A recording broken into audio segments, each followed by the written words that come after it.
where she is entertaining other people in the bedroom. He enjoyed having the freak offs. She's being asked specifically about the drug use. She is clearly excited about freak off. The courtroom fell completely silent when Cassie described being violently raped by Diddy after refusing to participate in Richard's testimony hit the courtroom like a lightning bolt.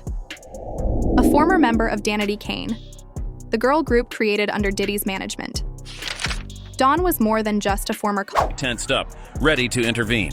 Day 4 of this trial has become the turning point that nobody expected, and we've got the exclusive details on exactly what Cassie said that pushed him over the edge. I think the defense naturally is trying to poke holes sort of in some of the earlier testimony that Sean Combs was always the person in control and that Cassie Ventura was forced into these situations. So the defense all day have really been laying out a lot of text messages and a lot of emails that tell the story of a very complicated relationship from the very beginning. In fact, in 2007, they showed the jurors an email where Ventura basically says after 2 months of having a kiss with Combs and saying that's when their relation started after her 21st birthday.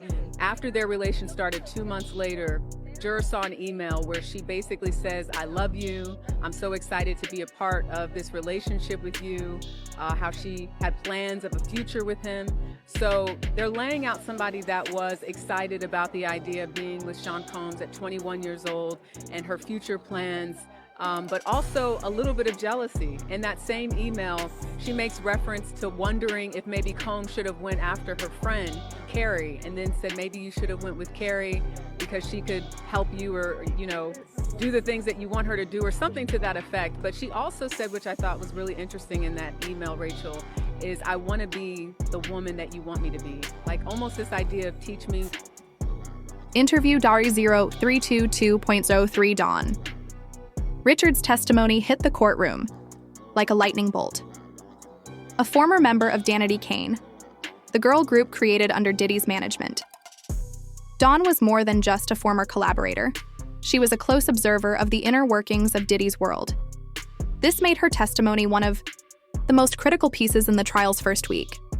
People expected that she might have a few insights to share, but the details she revealed left the room frozen in shock. What exactly did she say about Cassie's alleged abuse that silenced an entire courtroom? Dawn's connection to both Diddy and Cassie wasn't just professional, it was deeply personal. As part of Danity Kane, she worked closely with Diddy, meaning she interacted with him and the people in his orbit on a daily basis. Cassie, of course, was his longtime girlfriend, a relationship that many thought looked glamorous from the outside. But Dawn's testimony painted a much darker picture of what really went on behind closed doors. Her words added context to the years of whispers about abuse that had hovered around Diddy and Cassie's relationship. When it was Dawn's turn to take the stand, the courtroom's energy shifted immediately.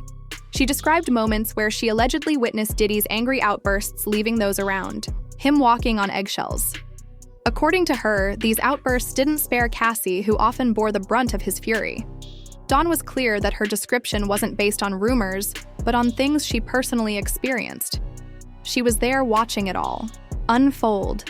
Dawn spoke in detail about one specific incident that left the room in stunned silence. Without revealing any quotes, she described an argument where Diddy reportedly screamed at Cassie to the point where her physical reaction betrayed the emotional toll his words had taken. It wasn't just the yelling, though. It was the menacing tone and the way Diddy allegedly manipulated every situation so that Cassie would feel powerless to defend herself. For Dawn, this moment became etched in her memory, and she described it as one of several instances where Cassie seemed trapped under Diddy's control.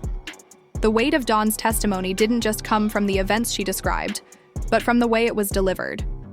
Her voice reportedly carried traces of anger and sadness, as though she had been waiting for years to finally speak out. Legal analysts in the room reportedly said that first-hand accounts like hers can be a powerful tool in a trial. It's one thing to hear allegations, in a general sense, but it's another thing entirely to have a witness recount specific events they observed. For the jury, this sort of testimony brings the allegations to life in a way that's hard to ignore. And Diddy's reaction, that was another story entirely. As Dawn spoke, reporters in the courtroom described his body language as defensive, almost as though he wasn't prepared for her to be so direct. He shifted in his seat. His expression darkened, and he reportedly leaned over to his legal team during her testimony. While he didn't interrupt, it was clear he wasn't happy with the picture Dawn was painting. And for good reason. Her words weren't just undermining his carefully curated public image. They were adding weight to Cassie's claims, in a way that couldn't be ignored. But the moment that really landed with the jury and the public watching from the outside was when Dawn reportedly said she believed Cassie spent most of her time just trying to survive. Those 5 words hit like a hammer, summing up years of alleged emotional and physical abuse in a way that left many in the courtroom visibly shaken. It wasn't just about the arguments or the alleged control Diddy exercised. It was about how Cassie had apparently lived in a constant state of fear and isolation with no clear way out. Dawn's testimony wasn't just another piece of evidence. It became a turning point in the trial, creating a ripple effect that would inevitably influence how the jury viewed Diddy moving forward. Her account tied into the larger narrative being built around the alleged abuse, adding another layer to the case that the defense will undoubtedly struggle to counter. As the first week of the trial came to a close, Dawn's words hung in the air. They weren't just about her memories. They were about shining a light on a situation that had been hidden for far too long. And with more witnesses, For me. Now, what's interesting here is that that does match what she told prosecutors, or what she's been telling the jury all along, which is she did this and she said, but she really wanted to spend time with him after the fact. So he was shaking his head at this message where he's almost, I guess, agreeing that he did say, without him saying it, he enjoyed having the freak offs and then having sex with her after the fact. And her saying, I agree with you. I love having sex with you after too. Cassie Ventura today looking a little more subdued. She's got her hair pulled back. She's wearing a blazer, and she's being asked right now by the defense. This is the first day of cross-examination. She's being asked specifically about the drug use in the relationship that she had for all those years with Sean Combs. What drugs they took, how much they took, what they felt like when they were on them, what they felt like when they were coming off of them, what the mood was like. Anna Estevado is conducting the cross-examination for Sean Combs' defense, and we did get this clue from the opening statements that the defense really does want to paint her. So what exactly are these freak-offs that made Diddy lose his cool in court? The term sounds like something from a wild party, but what Cassie described was way darker and more disturbing than anyone expected. When Cassie took the stand, she started talking about what seemed like normal celebrity parties at first. Fancy penthouses in New York, mansion gatherings in Miami, private islands where the rich and famous could let loose away from cameras. But her voice changed when she described how these parties would transform once witnesses expected to testify in the coming days, including others close to Cassie and Diddy. The courtroom is bracing for more revelations. What's next for this trial, only time will tell. But for now, Dawn's bombshell testimony has set the stage for what could be a defining case in the world of Celebrity Justice Interview 6. 27/759. The courtroom drama hit another level when a shocking piece of evidence was introduced, an audio recording featuring Cassie. On the tape, she's reportedly heard threatening a Diddy associate who allegedly had video footage of a heated confrontation. The courtroom atmosphere shifted immediately. What could be so explosive that even the jurors were left visibly stunned, that recording marked a turning point in the trial. It didn't just offer a new glimpse into the toxic web of Diddy and Cassie's relationship. It exposed the emotional chaos both seemed to be caught in.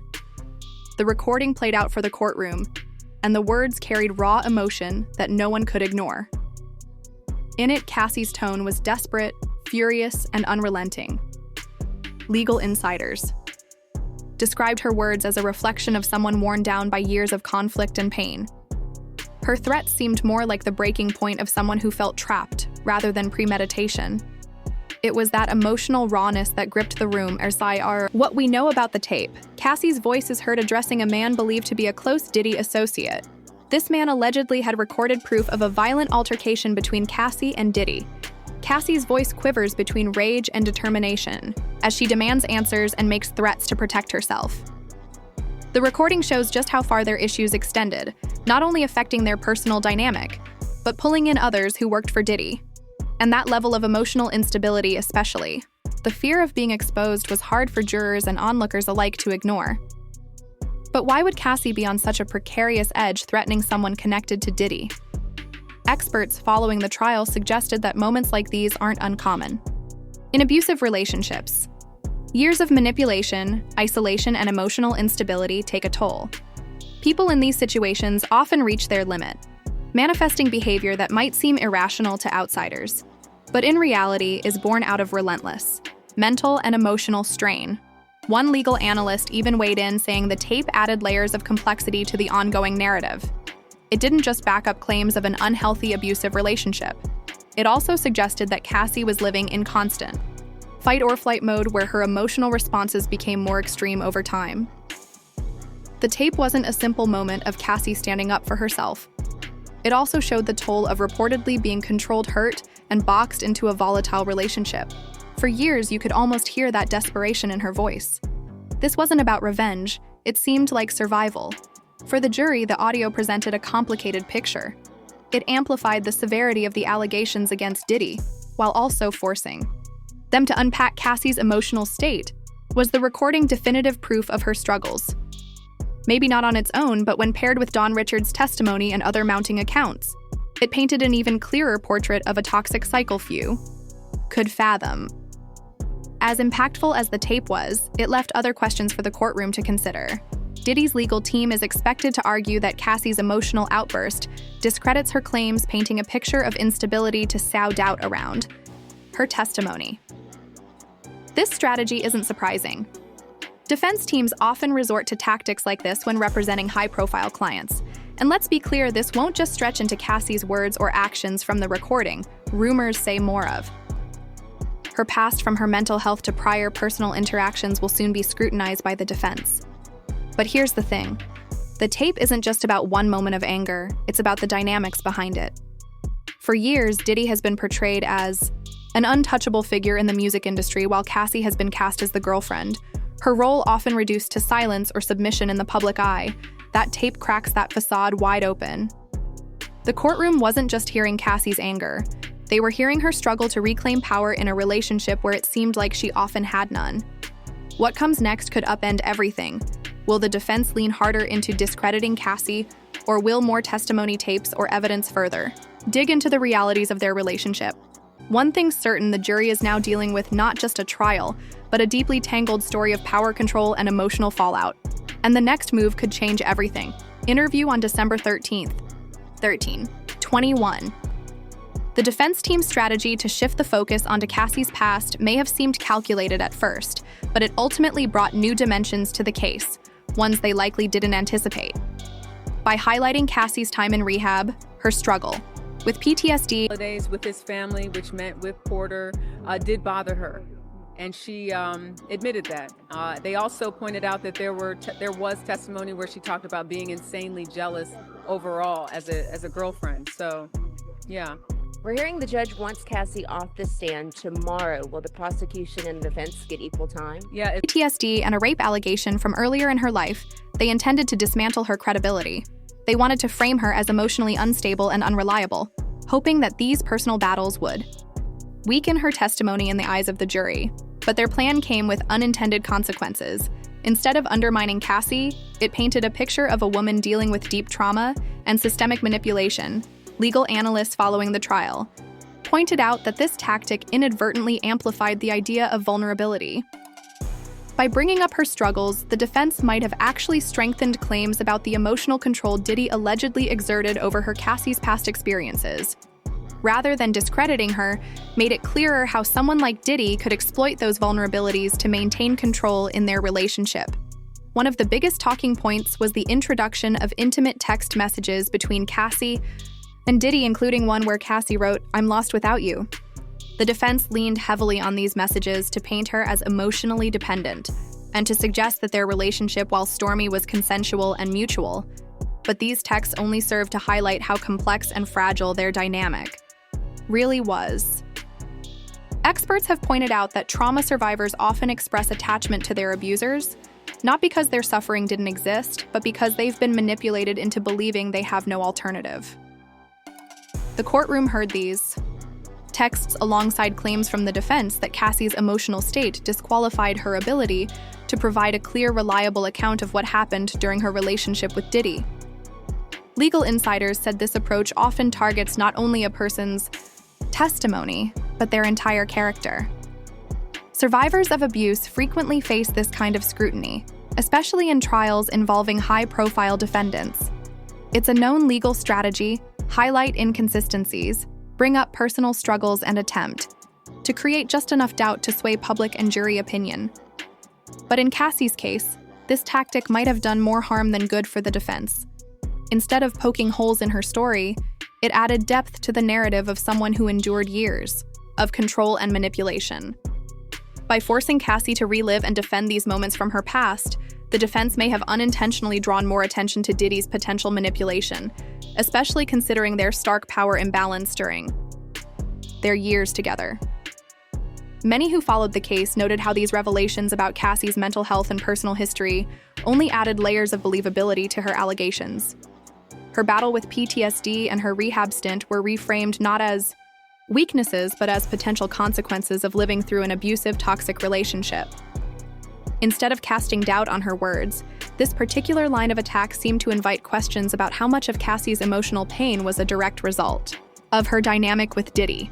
In presenting these arguments, the defense may have hoped to distract from earlier testimony and evidence, but instead they created a more nuanced portrayal of Cassie as someone trying to navigate unimaginable circumstances. If anything, it emphasized how trapped she may have felt emotionally, mentally, and even physically in their relationship. This unexpected shift in courtroom dynamics is already influencing the way the jury perceives the case. These details push the story beyond just text messages or isolated incidents. It's becoming clearer that this is a story about patterns of behavior, power, imbalances, and the toll it takes on those involved. And with more witnesses waiting to take the stand, including former Danny Kane members and people from inside Diddy's professional circle, the narrative is only becoming more complex. Whether intentional or not, the defense's tactics to discredit Cassie might have only underscored the severity of her claims. As the trial progresses, the testimonies of others familiar with Diddy and Cassie's relationship will likely continue peeling back layers of this already explosive case. Interrogation 17. 31 to 18. 15 Aubrey Day is the next name making waves in this already explosive trial. As another former member of Danny Kane, loved her. The defense also trying to establish there was nothing coercive about these freak-offs between the two that she has been describing for jurors these last few days. They've repeatedly described that Combs' sexual preferences as part of a swingers lifestyle, and that Cassie seemed eager, in fact, to participate in these freak-offs. Like another message that read, "I'm always ready to freak off." That's a quote. And another one that said, "When we used to freak off, when we were so in love, there was no question asked. It just felt right." And when asked why she agreed to the freak-off, she said, "I just wanted to make him happy." Cassie testifying that she would help get supplies for the freak-offs. She would call the drugs that she took vitamins. All of this to show she had an agency in these sexual activities. Who was watching when Danny Kane, she's stepping forward to give her own account of life under Diddy's management. What does she know? What has she seen? These are the questions everyone is asking as Aubrey prepares to take the stand. And it's not just her. Diddy's former employees, some of whom were close to his personal and professional life, are also lining up to testify. Each witness adds another thread to this unraveling story, one that's becoming harder to ignore. The significance of multiple witnesses can't be overstated. Don Richards' testimony already sent shockwaves through the courtroom, giving a harrowing glimpse of Cassie's alleged abuse. Her words forced the jury to reconsider Diddy's carefully constructed public image. Now, with Aubrey expected to speak, the patterns of control and toxicity that are being alleged might become even more detailed. She brings a unique perspective, having first-hand experience working with Diddy during Danny Kane's peak, and likely seeing what went on behind the scenes. That's what this trial is building toward: not isolated incidents, but a potential pattern of behavior. Aubrey's testimony feels especially crucial because of her history of being outspoken about the challenges of working under Diddy. Over the years, she's been vocal in interviews about his tough management style and high-pressure environment. While she hasn't directly accused him of abuse in the past, her willingness to speak out makes her testimony something to watch closely. If she corroborates any of the claims made by Cassie and Dawn, it could paint a compelling picture of consistent behavior that spans years. This is exactly what legal experts say makes multiple testimonies so powerful. They create a chain of stories that are harder to dismiss or discredit. Dawn's testimony, for example, detailed instances where she saw Cassie allegedly subjected to Diddy's outbursts and manipulation. She described moments that left Cassie visibly shaken, and she emphasized how the pressure and control seemed ever present in their relationship. Those details alone made an enormous impact.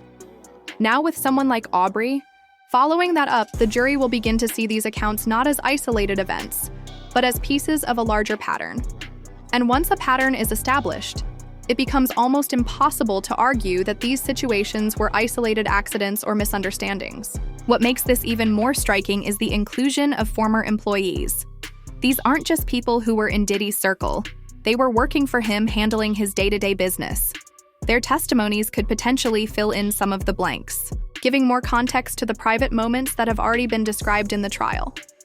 Did they witness the alleged abusive behavior firsthand, or were they indirectly involved by being instructed to cover things up the weight of their words? Will depend on what specifics they're able to provide, but their presence alone raises questions about what they know and why they're choosing to speak out. Now, the impact of having so many witnesses lined up can't be ignored. Legal experts say that as more people step forward, the case against a defendant becomes more credible.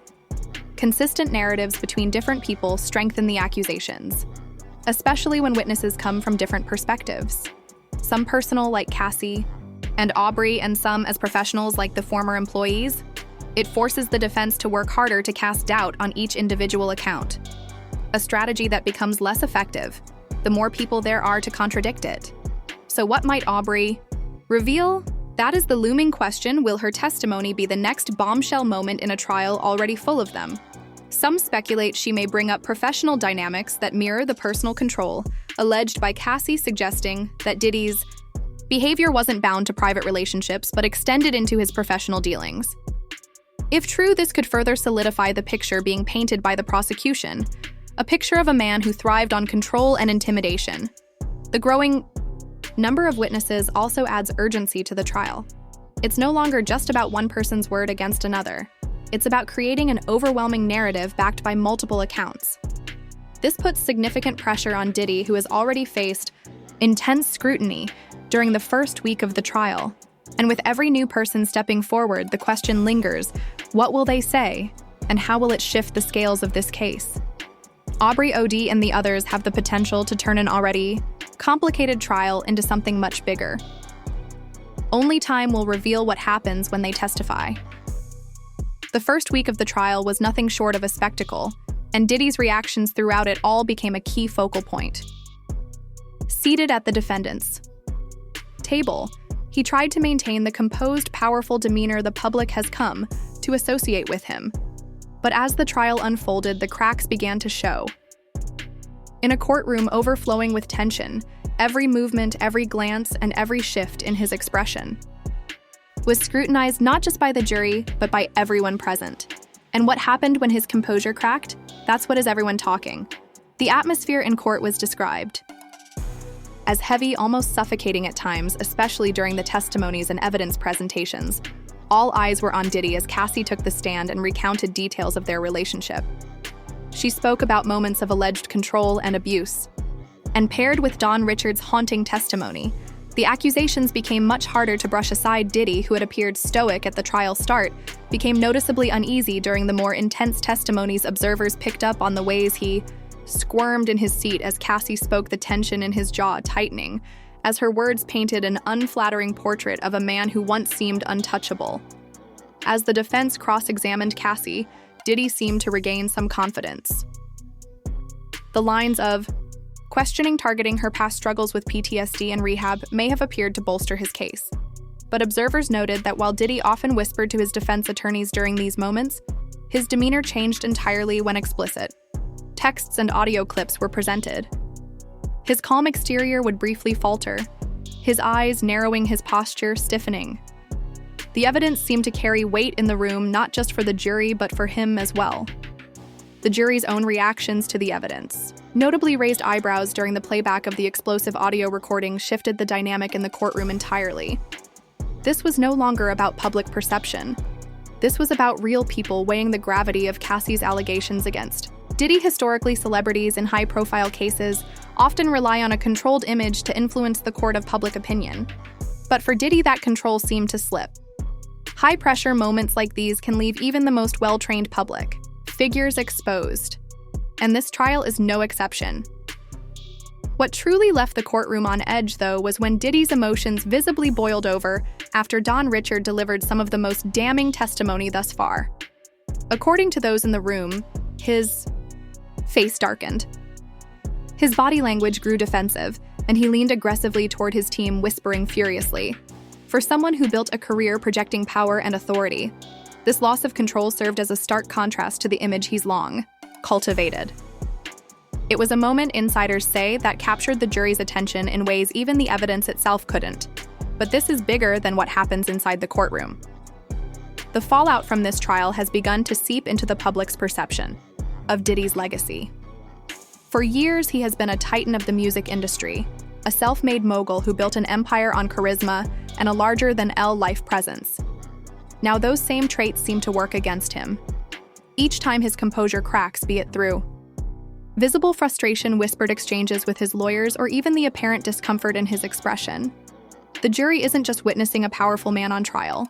They're watching something unravel. And when jurors sense vulnerability, it can often widen the space for doubt, which works against someone as calculated as Diddy. What makes this trial even harder to predict is the weight of what's still to come, with more witnesses expected to testify, including Aubrey O'Day and former employees. The pressure on Diddy is poised to intensify. How much more evidence will stack up? How many more first-hand accounts will corroborate what Cassie and Don have already revealed? Diddy's reaction so far has shown that even he knows the stakes are high, not just for his legal fate, but for his entire career and legacy. The next weeks will likely see the courtroom grow even more emotionally charged. For Diddy, the real question is whether he can maintain his composure as more damaging moments surface. Will his reactions continue to chip away at his carefully built public image, or will he find a way to regain control when it matters most, with more bombshell revelations expected? This trial is far from over, and we're left wondering what happens next. The Diddy trial is more than just a celebrity scandal. It's a wake-up call about the realities of abuse in powerful relationships. Testimonies like Don Richard's have pulled back the curtain on the alleged emotional and psychological manipulation that often hides in plain sight. Cassie's struggles, even under cross-examination, highlight the incredible resilience it takes for victims to speak out despite intense scrutiny. This case shows how power and control operate behind closed doors. Stay informed, support victims, and don't let stories like this disappear. The next chapter of this trial might change everything we think we know. Stay tuned.